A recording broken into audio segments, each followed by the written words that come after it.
মাত্র ১৩ বছরের ছোট্ট একটা খ্রিস্টান শিশু, যিনি কালিমা পড়ে মুসলমান হয়েছেন, যার পিতা মাতা সবাই অমুসলিম। এখন তাকে প্রশ্ন করা হয়েছে, তুমি কিভাবে এত ছোট বয়সে ইসলামকে খুঁজে পেয়েছো?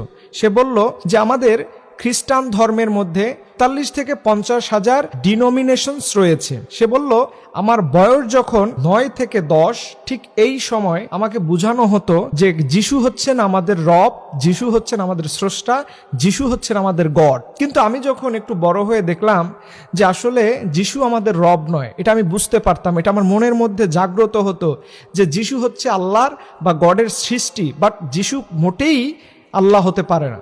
তখন তিনি রমজানে তার বাসার কাছেই একটি মসজিদ ছিল, সেখানে রমজানে প্রতি বছর ফ্রি কোরআন বিতরণ করা হতো।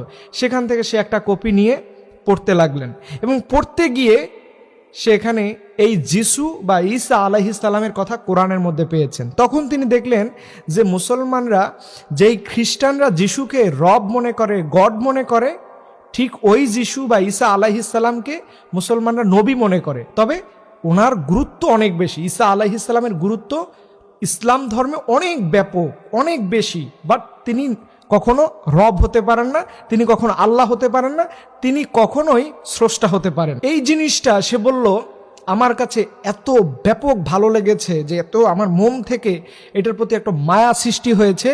তখন আমার বয়স ছিল মাত্র ১৩, ঠিক এই সময় আমি কালিমা পড়ে মুসলমান হয়েছি এই মসজিদের মধ্যে। এখান থেকে আমাদের জীবনের একটা শিক্ষা রয়েছে যে মাত্র ১৩ বছর বয়স ইসলাম ধর্ম গ্রহণ করছে, যার পিতা মাতা উভয়ই কিন্তু অন্য ধর্মের।